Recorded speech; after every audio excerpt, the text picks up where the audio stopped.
வணக்கம் ஜெயஹிந்த். பாகிஸ்தான் ஆக்கிரமிச்சு வச்சிருக்கக்கூடிய ஜம்மு காஷ்மீர்ல நிலைமை படுமோசமா போயிட்டு இருக்கு. இன்னும் நிறைய மக்கள் கொல்லப்பட்டிருக்காங்க. இப்போ ஆர்ட்லரி மற்றும் மிஷின் கன்ஸோட அவங்க இராணுவத்தை பிஓஜேக்கு அனுப்புறதா செய்திகள் வருது. இதை பண்ணாங்க அப்படின்னா ஆயிரக்கணக்கான மக்கள் கொல்லப்படுவாங்க. அங்க மக்களுடைய இன்னி வரைக்கும் ஒரு சாரார் இப்போ அவங்க இந்தியாவுக்கு சார்பா நம்ம நாட்டுக்கோட இணையணும் என நம்ம இடம் தான் அது. பட் நம்மளோட இணையணும்னு ஃபார்முலா அந்த ரெக்வஸ்ட் கொடுக்கறதெல்லாம் பார்க்க முடியுது. பட் இந்திய கொடிகள் அப்படின்றது பெருமளவுக்கு அவங்க பண்ணல. அவங்களுடைய அந்த அட்டனாமி, அந்த ரெஃப்யூஜி எம்எல்ஏ ஸ்டேட்டஸ், இந்த 12 அசம்பிளி கான்ஸ்டியூன்சிஸ், அவங்களுக்கு தேவையான மானியம்னு போராடக்கூடிய மக்களை இந்த காட்டு மிராண்டிகள் நல்லா யோசிச்சு பாருங்க. 47ல் எங்களுக்கு தனிநாடு வேணும் அப்படின்னு சொல்லிட்டு இன்னைக்கு 47ல இருந்து 2026 வரைக்கும் எத்தனை லட்சம் இஸ்லாமிய மக்கள் இந்த நாட்டுடைய சர்வாதிகாரிகள், இவங்க நாட்டுடைய இராணுவம் கொன்று குவிச்சிட்டு இருக்காங்க அப்படின்றத பார்க்கணும். இந்த இடத்துல ஒரு டொமஸ்டிக் பாலிடிக்ஸுமே நம்ம வண்டி பார்க்க வேண்டியது இருக்கு. ஐ ஸ்டாண்ட் வித் ஈரானுக்கோட மத தலைவர் கொல்லப்பட்டதுக்கு, ஹயத்துல்லா அலி கமேனி அவர்கள் கொல்லப்பட்டதுக்கு இங்க தெருவில் போராட்டம், அவ்வளோ ஆன்லைன்ல கொந்தளிப்பு. காசாலாங்க இருக்கக்கூடிய மக்கள் கொல்லப்பட்ட போது அதற்கு பெரும் கொந்தளிப்பு, அதற்கு உண்டான இது. இங்க இருக்கக்கூடிய காஷ்மீர் மக்கள் ஏதாவது ஒரு 2 இன்சிடென்ட்ல அவங்க கொல்லப்பட்டாங்கன்னா அதுக்கு பெரிய ஒரு இது. ஆனா இப்போ கொத்து கொத்தா கொன்று குவிச்சிட்டு இருக்காங்க பாகிஸ்தான் அத்தனை இஸ்லாமிய மக்களை. எங்கேயாவது யாராவது பதிவு போட்டாங்களா அப்படின்ற செய்தியை மட்டும் நீங்க யோசிச்சு பாருங்க, உங்களுக்கு நிறைய விடை அப்படின்றது புரியும். இப்போ ஏன்னா இதுல பாலிடிக்ஸ் ரொம்ப இன்வால்வ் ஆயிருக்கு அப்படின்றதான் என்னோட பாயிண்ட். இப்போ பாகிஸ்தானுக்கு 2 ஹார்ட் பிரேக். என்ன ஹார்ட் பிரேக்? இவங்க ஆயுதங்களை வச்சு அதை அடக்கணும் அப்படின்னு பாக்குறாங்க. அங்க இருக்கக்கூடிய பஸ் பேருந்தெல்லாம் இயல்பா இயங்குது அப்படின்னு சொல்லி அது அங்க இருக்கக்கூடிய லோக்கல் ஆட்கள் எடுத்து அனுப்பக்கூடிய வீடியோஸ், அந்த கம்ப்ளீட்டா அந்த இடம் பற்றி எரியுது. ஒரு பக்கம் ஜோஜில்லா அப்படின்னு சொல்லி ஒரு இடத்துல நாம ஆல் வெதர் டனல்ல போட்டு முடிச்சிருக்கோம். நம்மளுடைய காஷ்மீர் மக்கள் நின்று கை தட்டி ஆர்ப்பரிக்கிறாங்க.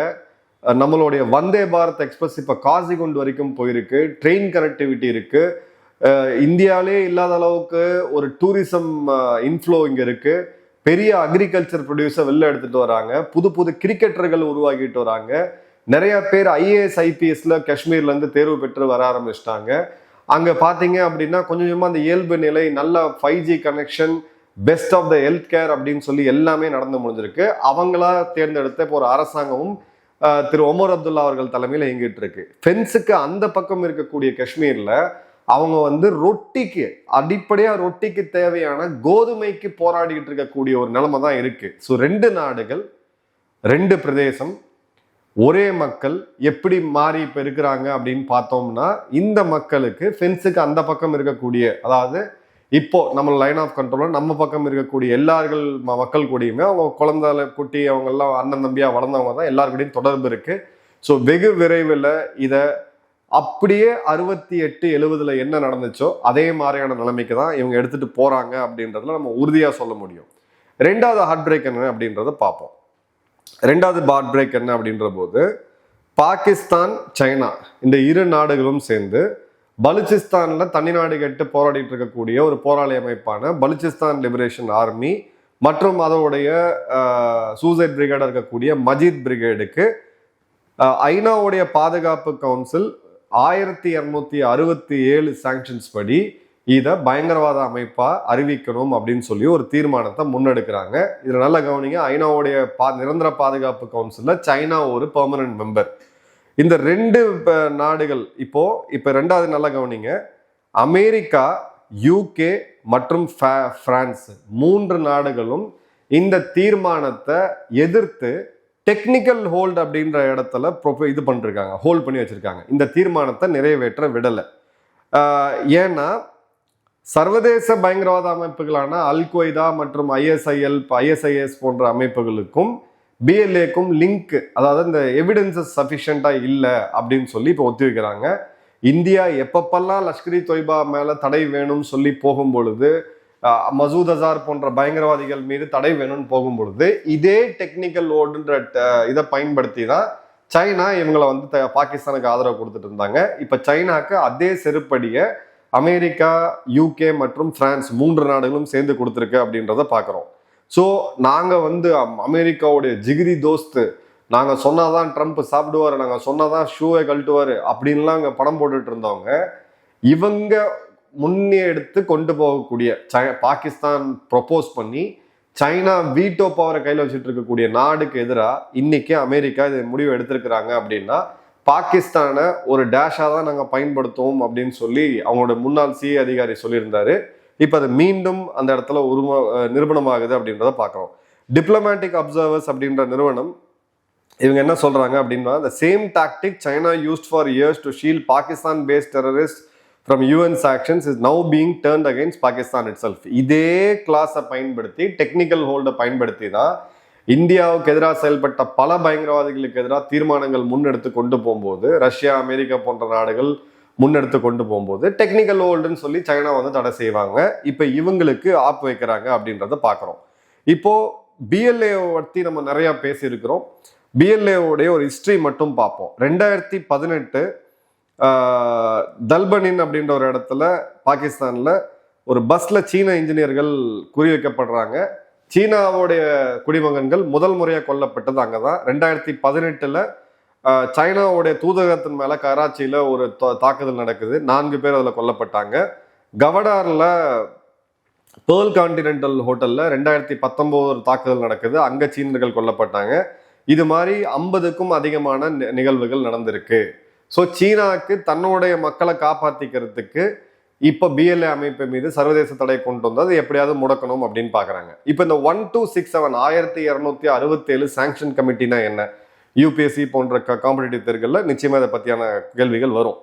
இதில் வந்து 1999 ஐநாவுடைய செக்யூரிட்டி கவுன்சில் இந்த 5 நிரந்தர உறுப்பினர்கள் இவங்க எல்லாம் ஒரு மனதாக ஒரு கமிட்டியை உருவாக்குறாங்க. இதில் சைனா, அமெரிக்கா, ரஷ்யா போன்ற எல்லா நாடுகளும் நிரந்தர மெம்பர்ஸும் ஒரு இது பண்ணுறாங்க. இதில் அவங்க என்ன சொல்கிறாங்கன்னா, 1267 படி ஒரு அமைப்பு தடை செய்யப்பட்டால் அதோடைய சொத்துக்கள் உலகம் முழுக்க எங்கே இருந்தாலும் அது வந்து முடக்கப்படணும். அதில் சம்மந்தப்பட்ட ஆட்களுக்கு எங்கேயுமே ஃப்ளைட்டில் போக முடியாது, கம்ப்ளீட்டாக ட்ராவல் பேன் ஆகும். அதுக்கு ஆயுதம் கொடுக்கக்கூடிய, அவங்ககிட்ட இருந்து ஆயுதம் வாங்கக்கூடிய, ஆர்ம்ஸ் எம்பார்கோ போன்ற விஷயங்கள் ஈடுபடக்கூடியவங்களுக்கு எல்லாருக்குமே இது வந்து அப்ளிகபிள் ஆகும். ஆனால் இந்த அமைப்புகள் ஏதாவது ஒரு வகையில் அல் கொய்தா, ஐஎஸ்ஐஎஸ் என்கிற ஐஎஸ்ஐஎல் மற்றும் அவங்களோட அஃபிலியேட்டட் ஆர்கனைசேஷனோட தொடர்பு பற்றி இருக்கணும் அப்படின்றது தான். ஐஎஸ்ஐஎஸ்க்கும் எல்இடிக்கும் என்ன சம்மந்தம்னு இந்திய எவிடன்ஸ்லாம் ப்ரொவைட் பண்ணிச்சு. இவங்க டெக்னிக்கல் ஹோலில் போட்டாங்க.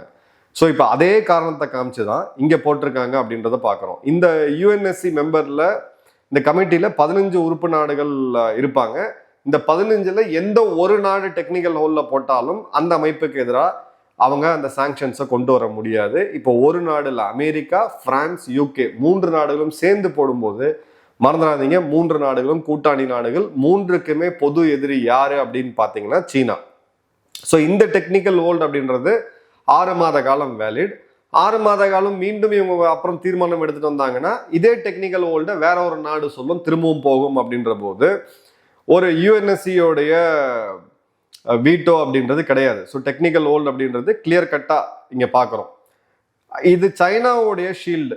பாகிஸ்தானுக்கு எப்படியாவது இந்த ஷீல்டை வாங்கி கொடுத்தோம்னா நம்ம வந்து இந்த இடத்துல பார்த்துக்கலாம், எங்களால் எதுவும் பண்ண முடியலைங்க, பிஎல்ஏ உலகம் முழுக்க அவங்களுக்கு வந்து சப்போர்ட் இருக்கு, ரான்னு சொல்லி இந்தியா சப்போர்ட் பண்ணிட்டு இருக்காங்க, இவனுக்கு ராகம் பாடிக்கிட்டு இருக்கானுங்க. இப்போ இந்தியாவுடைய தேடப்படக்கூடிய மிக முக்கியமான ஒரு கேவலமான பிறவி யாரு அப்படின்னு பார்த்தீங்கன்னா ஜெய்ஷே முகமதுடைய சீஃப் மசூத் அசார். இவன் மேல 3 முறை நம்ம இந்த தீர்மானத்தை கொண்டு வந்திருக்கோம். 2019 அப்புறம் புல்வாமா தாக்குதலுக்கு அப்புறம். அதே மாதிரி எல்இடியில் இருக்கக்கூடிய அப்துல் ரஹ்மான் மக்கி இவன் மேல 1 முறை கொண்டு வந்தோம். 4 முறையும் இதே காரணத்தை கொண்டு சைனா டெக்னிக்கல் ஹோல்டுன்னு சொல்லி ஹோல்டு போட்டாங்க. இப்ப அதே சைனாக்கு அதே மெடிசனை வேற ஒரு நாடு வழங்குது அப்படின்றத நம்ம பார்க்கிறோம். இப்போ இந்த ஃபர்ஸ்ட் பிளாக்கு அப்படின்றது 2025 பண்ணாங்க. ஏன்னா உங்களுக்கும் அவங்களுக்கும் அந்த தொடர்பு நீங்களால எஸ்டிமேட் பண்ண முடியல அப்படின்ட்டு. அதன் பிறகு பார்த்தீங்க அப்படின்னா அந்த ஃபர்ஸ்ட் பிளாக் அமெரிக்காவோட கேம் சித்து விளையாட்டுன்றதை பாருங்க. ஆகஸ்ட் முதல் வாரம் பாகிஸ்தான், சைனா சேர்ந்து இதை மூவ் பண்ணுறாங்க. அங்கே வந்து ஆதாரம் சரியா இல்லை அப்படின்னு சொல்லி டெக்னிக்கல் ஹோலில் போடுறாங்க. ஆனால் ஆகஸ்ட் 8ஆம் தேதி அமெரிக்காவுடைய வெளியுறவுத்துறை அமைச்சர் மார்க்கோ ரூபியோ அறிவிக்கிறாரு, அமெரிக்காவால் தடை செய்யப்பட்ட பயங்கரவாத அமைப்பா இந்த ஆர்கனைசேஷன், அதாவது பலுச்சிஸ்தான் லிபரேஷன் ஆர்மியும் இந்தியாவுக்கு எதிராக சமீபத்தில் செயல்பட்ட எல்இடியுடைய ஆஃப் ஷூட்டான டிஆர்எஃப் அமைப்பையும் தடை செய்ததாக சொன்னாங்க. அந்த இடத்துல உனக்கு எவிடன்ஸ் பத்தல, ஆனா நாட்டுக்கு வந்து அது எவிடன்ஸ் இருக்கிறதுனால நீங்க பண்றீங்க. இங்கதான் அமெரிக்காவுடைய ஜியோ பொலிட்டிக்கல் கேம் இருக்கு. பாகிஸ்தான்ல இருக்கக்கூடிய பெரிய மேதாவின்னு நினைச்சிருக்கக்கூடிய முட்டாள்களுக்கு இது என்னைக்குமே புரியாது. இப்போ செகண்ட் பிளாக் இப்ப மீண்டும் கொடுத்துருக்குறாங்க அப்படின்றத பார்க்கிறோம். அஃபிஷியல் ரீசன் அப்படின்றது சரியான எவிடன்ஸ் இல்லை, அது உண்மை கிடையாது. அதுக்கு எக்ஸாம்பிள் நான் உங்ககிட்ட கொடுத்துட்டேன். அதாவது உங்க வீட்டில் அவன் பயங்கரவாதி, பொதுவில் வரும்போது அவன் பயங்கரவாதியான்னு சொல்லி ப்ரூஃப் இல்லை அப்படின்னா இதை விட காமெடி எதுவுமே இருக்க முடியாது. ஸ்ட்ராட்டஜிக் ரீசன் அப்படின்றது என்னன்னா, பாகிஸ்தான் பிஎல்ஏவுடைய ஃபுல் நெரேட்டிவ் இது இந்தியாவுடைய உளவு அமைப்பால் நடத்தப்படக்கூடியது. இந்தியன் பேக்டு பிஎல்ஏ அப்படின்றத அவங்க பிரைமரியா வச்சுக்கிறாங்க. அப்போ இந்தியாவுடைய இதை அக்செப்ட் பண்ணாங்க, பிஎல்ஏவை சர்வதேச லெவல்ல தடை செய்தாங்க அப்படின்னா அப்ப இந்தியா உதவி செய்யுது. ஏன்னா அந்த பினான்ஸ்ல டெரர் பினான்ஸ் நெட்வொர்க் தான் இருக்கிறதுலே ரொம்ப ரொம்ப முக்கியம், ஆயுதங்கள் ரொம்ப முக்கியம். அப்ப இந்தியா தான் கொடுக்குது அப்படின்னா அப்ப இந்தியாவுடைய வெளியுறவுத்துறை அமைச்சரோ இல்ல உள்துறை அமைச்சரோ இல்ல பாதுகாப்புத்துறை அமைச்சரோ போக முடியாது. ஸோ இந்தியாவை பகச்சிக்க முடியாது அப்படின்ற பாயிண்ட்ல தான் இது வந்து ஃபர்ஸ்ட் அடிபடுது. இந்த முட்டாள்களுக்கு இந்தியாவை டீலிங் பண்ணி பிஎல்ஏவை வேற மாதிரி கொண்டு போனா கூட தடை செய்யறதுக்கான வாய்ப்பு இருக்கு. இந்தியா பேரை எடுக்கும்போது தடை செய்யறதுக்கான எந்த வாய்ப்பும் கிடையாது. பிஎல்ஏக்குமே இது ஒரு மிகப்பெரிய ஷீல்டாகவும் அவங்க பாக்குறாங்க. செகண்ட் எடுத்து பாத்தீங்க அப்படின்னா, பலூச்சோடைய ஆக்டிவிஸ்ட், அவங்களுடைய புலம்பெயர்ந்த மக்கள் ஒரு ஸ்ட்ராங்கான லாபி, இந்தியர்கள் அளவுக்கு பாகிஸ்தானியர்கள் அளவுக்கு இல்லாம இருந்தாலும் பலூச்சிகளுக்கும் ஒரு ஸ்ட்ராங்கான லாபி இருக்கு. ஹியூமன் ரைட்ஸ் வயலேஷன் அவங்க பெரிய லெவல்ல ரெக்கார்ட் பண்றாங்க. அது யூஎஸ், யூகே, யூரோப் போன்ற பல இடங்கள்ல இது எதிரொலிக்குது அப்படின்றத பாக்குறோம். அதே மாதிரி தேர்டு மிக முக்கியமான விஷயம் என்னன்னா, இது வந்து ஒரு ஜியோ பொலிட்டிக்கல் சிக்னலிங், சைனாக்கு கொடுக்கப்படக்கூடிய ஒரு ஜியோ பொலிட்டிக்கல் சிக்னலிங். இந்த $62 பில்லியன் இன்வெஸ்ட்மெண்ட் சீபக் காரிடரோட ஹார்ட் ஆஃப் த ப்ராஜெக்ட் எதுன்னு பார்த்தீங்கன்னா பலுச்சிஸ்தான். ஸோ உங்களை அங்கே காலி பண்ணுவோம் அப்படின்றதுக்கான கிளியர் இண்டிகேஷன். அதே மாதிரி பார்த்தீங்கன்னா ட்ரம்ப் அட்மினிஸ்ட்ரேஷனோட 4வது மிக முக்கியமான ரீசன் ரியல் பாலிட்டிக்ஸ்னு சொல்லுவாங்க. திடீர்னு நீங்க என்னை தூக்கி பிடிச்சி ஐயோ உங்களை மாதிரி எனக்கு ஒரு நட்பே இல்லை அப்படின்னு நீங்க சந்தோஷப்பட்டு இருக்கக்கூடிய டைம்ல உங்களை பின்னாடி முதுகுல குத்திட்டு இந்த ஒரு பாலிடிக்ஸ்லாம் ஒன்றும் நான் கத்துக்கப்பா, நான் உனக்கு ஃப்ரெண்டும் கிடையாது, நீ எப்போ நான் உனக்கு எதிரி ஆகணும்னு தெரியாதுன்னு சொல்லி பாகிஸ்தானை ஒரு மிக முக்கியமான ஒரு கார்னர் பண்ற இடத்துல அவங்க வச்சிருக்காங்க.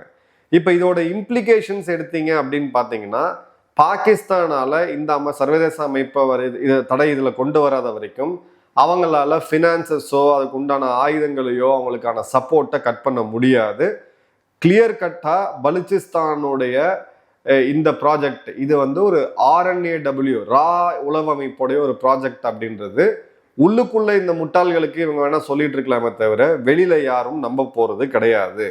இந்தியாவை பகச்சிக்க முடியாது இந்த இடத்துல அப்படின்றத பியாண்ட் டவுட் அவங்க ரியலைஸ் பண்றாங்க. அதே மாதிரி பாத்தீங்கன்னா பாகிஸ்தானுடைய ஃபாரின் பாலிசி சைனாவை ஓவர் ரிலையண்டா இருந்தாங்கன்னா என்ன ஆகும் அப்படின்றதுக்கான ஒரு கிளியர் கட்டா நம்ம பாக்குறோம். இவங்க என்ன சொல்றாங்கன்னா, இல்ல ஒரு ப்ரொசீஜரல் துறை ரீதியான ஒரு சின்ன ஃபால்ட் தான், இது வந்து டிஃபீட் கிடையாது அப்படின்றாங்க. சைனாவை பொறுத்த வரைக்கும் சீபக்ல இவங்க நிம்மதியா போட்ட பணத்தை திரும்ப எடுக்க முடியாது, பலுச்சிஸ்தான்ல ஆப்ரேட் பண்ண முடியாது, கவடார் துறைமுகத்துல ஆப்ரேட் பண்ண முடியாது, பலுச்சிஸ்தான்ல இருந்து அவ்வளவு எளிதா கனிம வளங்கள் எடுத்துட்டு வெளில வர முடியாது. இதற்கு பின்னாடி ஒரு மறைமுகமான ஆசீர்வாதம் அமெரிக்கா நிச்சயமா கொடுக்குதுன்றதுல டிஃபரன்ஸ் ஆஃப் ஒப்பீனியனே இருக்க முடியாது. இந்தியாவை பொறுத்த வரைக்கும் ஒரு மிகப்பெரிய டிப்ளமேட்டிக் கவர் இது. எந்த விதமான சாங்ஷன்ஸை பண்ணி நம்ம வந்து பயப்பட தேவையில்லை. அதே சமயம் பார்த்தீங்க அப்படின்னா நியூ டெல்லி வந்து இப்போ நம்மளுடைய தலைமையகத்துல இருந்து இந்த பார்வையில பார்க்கும்போது பாகிஸ்தானை வைக்க வேண்டிய இடத்துல அமெரிக்கா வைக்கிறாங்க அப்படின்ற ஒரு நம்பிக்கையை அமெரிக்கா வந்து கொடுக்குறாங்க அப்படின்றத பார்க்குறோம். பலுச்சிஸ்தானை பொறுத்த வரைக்கும் அவங்களுக்கு ஒரு மிகப்பெரிய ஒரு அட்வான்டேஜ், ஒரு மிகப்பெரிய பூஸ்ட் இது. அவங்களால ஃப்ரீயா இன்னும் ஃபண்ட்ஸ் வந்து கலெக்ட் பண்ண முடியும். பல நாடுகள் அவங்களுக்கு உதவுறதுக்கு முன்னுக்கு வராங்க. ஸோ அந்த இன்சர்ஜென்சியை ஒரு லாங் ட்ரான் இன்சர்ஜென்சியா ரன் பண்ணும் பொழுது பாகிஸ்தானுடைய அந்த அடக்குமுறை, வன்முறை, அயோக்கியத்தனம், அட்டுழியம் இது எல்லாமே பலுச்சிஸ்தான்ல ஒரு லாங் டேர்ம்ல கம்மியாகும் அப்படின்றத அவங்க பாக்குறாங்க. பட் சொல்யூஷன் தனி நாடு பலுச்சிஸ்தான் ஆகுமா? நிச்சயமா ஆகும். பொலிட்டிக்கலா அதற்கான வாய்ப்புகள் இருக்கு. இந்தியா தலையீடு அப்படின்றத விட ஈரான் அமெரிக்கா பிரச்சனை தீர்ந்த பிறகு பலுச்சிஸ்தானை நோக்கி உலகத்துடைய ஜியோ பொலிட்டிக்ஸ் நகரதான் போது. வெயிட் பண்ணி பாருங்க. நன்றி, வணக்கம், ஜெயந்த்.